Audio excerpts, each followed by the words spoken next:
Now let's indeed, as advertised, go to line number 10. Say good afternoon to Cathy Bennett and her attempt to be the leader of the Liberal Party of Newfoundland Labrador. Hello, Cathy, you're on the air. Good afternoon, Paddy. Good afternoon to you. I saw you in and around the building today. You are busy on the campaign trail. Very much so. And actually, I was calling. I heard your comment earlier where you talked about what Liberals want are bashing the Tories. And I wanted to call because I've had a tremendous summer talking to a whole lot of people across the province and right through Labrador, down to the South Coast, West Coast. And while, there's a lot of issues that people are bringing up, one thing that I can't say I'm hearing is that we want to beat up on the electorate. The problem that we have in this province right now, Paddy, is government has been paralyzed. We have issues like, and you've heard them time and time again on your show, issues related to the ambulance service review, or the reports on adult basic literacy, or, whatever happened to the youth retention and attraction strategy that was supposed to be implemented that never was implemented, or the workforce development secretariat that we need to take a look at. We have so many issues in this province that people are frustrated. They want change, and they want to know that as the Liberal Party and as leader of the Liberal Party, we can elect somebody who can showcase our competency as a Liberal Party to be able to lead and form the next government. And, the issue is in the last election, as a Liberal Party, we were voted for by 19% of the population. We need to attract the 81% of the population that are disenfranchised and frustrated currently by what's happening with this government, and we can't let the multitude of issues like the school board closures that are having a huge impact and creating all kinds of uncertainty and questions in people's minds. We have to get that information and get those actions taking place. People are frustrated that nothing's happening. And Bill 29 has to go. Bill 29 gives this government an excuse not to take action. And people are frustrated with the lack of action. They associate Bill 29 directly with Muskrat Falls. Now, of course, I think, and I've been on record as saying, if Liberal supporters try and hang their hat on a one or two issue leadership selection and or the next general, they'll come up woefully short. But the Bill 29 association with Muskrat Falls is very real for supporters of all stripes. Do you think your position on Muskrat Falls as someone who endorses the project is ultimately going to hurt your hopes to be the leader? Look, I think people are looking for a leader who's going to make decisions, and when they make decisions, is going to stand up and be accountable for the decisions. Muskrat Falls, Paddy, and your listeners know that I'm a supporter of the project. It has huge sunken costs in it now. This is a AAA-rated project. Government is going to own an equity piece, and fundamentally, it goes back to, Muskrat always goes back to a replacement for Holyrood.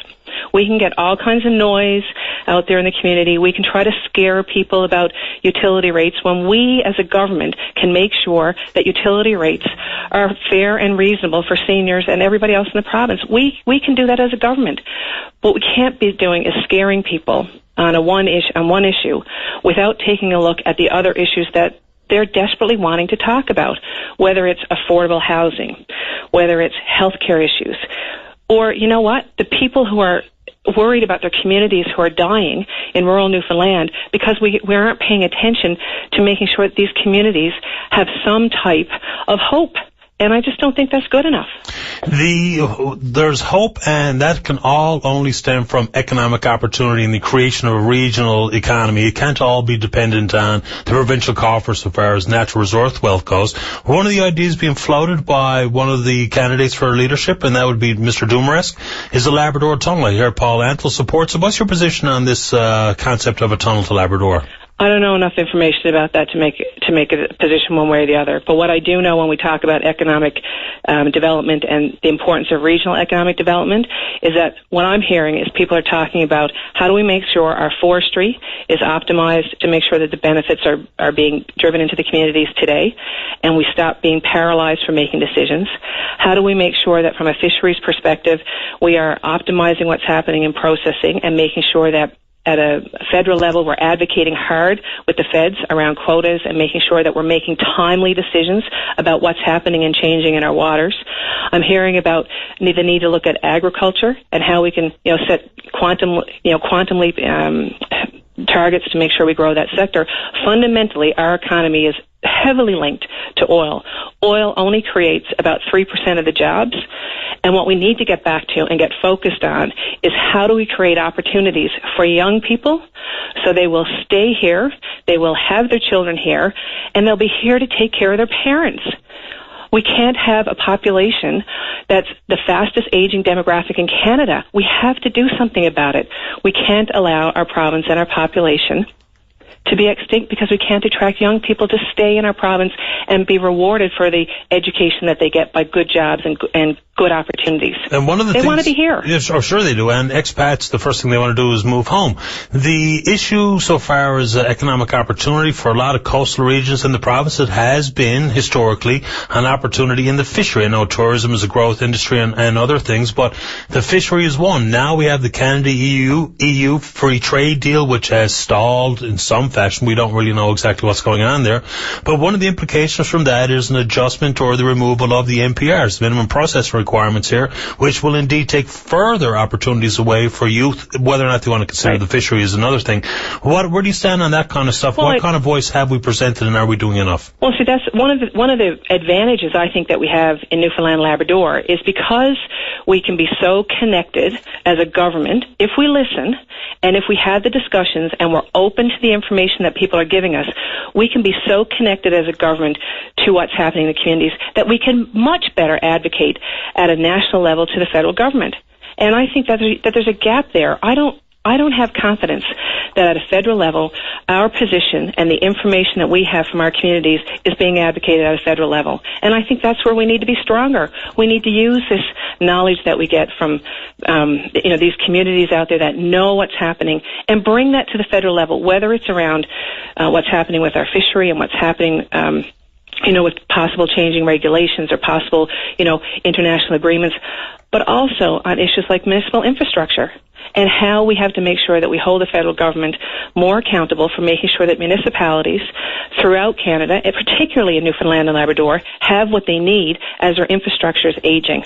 And I don't get any sense of confidence from people I talk to that this government is doing that. So when you said earlier today, Patty, that, Liberals want somebody to beat up on the Tories.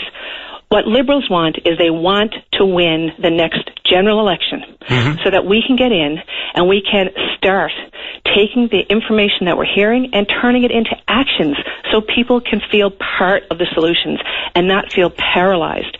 We've got a bureaucracy. We've got talented people working in government who are held back from doing the things they know need to happen because government's paralyzed. And that's not good enough anymore. We, as a community, we have to stand up and say we're not going to take it anymore. We want our government to be working in our best interest, not in their best interest. Yeah, the thing about municipalities and the provincial pressure that can be exerted, that really comes down to distribution of a federal tax dollar. We're never going to solve it unless from coast to coast to coast they decide to divvy up the tax dollar a little more equitably. 8 or 9 cents for every federal tax dollar going to municipalities, the people we look to for our own municipal roads and sewers and water and that type of stuff. Unless that changes, we're all just going to see fighting upstream, in my opinion. Here's a question coming from Twitter. This is based on your endorsement of Muskrat Falls. Someone has asked quite clearly, what do you think is a fair rate for ratepayers to pay, whether it be for Muskrat Falls generated power or otherwise? How much per kilowatt hour actually constitutes a fair rate? You know what? I can't answer that question. I'm not looking at the data today. But what I can say is that Newfoundlanders and Labradorians, especially those who have made sacrifices for us to get to this place, should not be burdened and will not be burdened under a Cathy Bennett government with anything that is related to the development of Muskrat Falls. This is an asset, and I said it in the debate, this is an asset that I put my hand up and voted for and supported, not because I want my children to bear the brunt of this, not because I want my mother to bear the brunt of it, but because I believe this is a project that will enable us as a province to have increased power for industrial development, increased power to attract business to our community, but also will help us with residential availability on the whole island. I'm not going to back away from making a decision, but what I will say is that I will make sure that those people who are worried, I can commit to them that I'm going to take care of them. That's what a government does. Government's responsibility is to take care of the things that people need. And this government isn't doing that.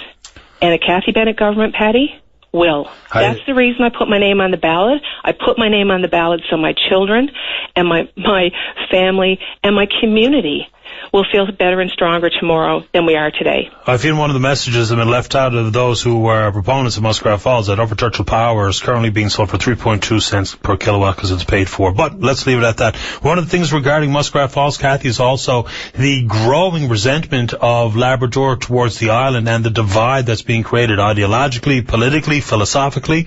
That is going to be a huge hurdle for anybody to face in the seat of government. A lot of natural resource wealth comes up there. They feel like they've been left behind forever and a day.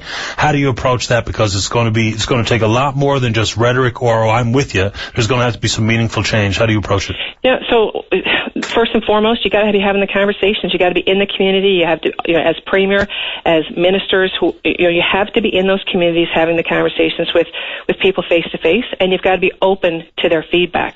When I was in Labrador last year, in 2012, and spoke at Expo Labrador, I said then that Labrador has a tremendous amount of assets and is an incredibly rich community, and we need to respect that community has needs. It has infrastructure needs, and the best way to get those infrastructure needs there is by helping provide job opportunities so we can increase the population in Labrador to provide that infrastructure that they need. They don't talk about jobs. They talk about the distribution of wealth, though. Yeah. The amount that they put in the coffers from natural resource wealth is not indicative of the services they get. So I don't know if they talk about jobs. They're talking about more money for what they actually have to. But in order to have the infrastructure, in order to have the things that the community deserves and the community needs, first off, you have to listen really carefully. You can't go up and put in, it's great that we're making investments in education and, like the College of the North Atlantic and Lab City, but to put that in a community that is stressed because there's not affordable housing there for students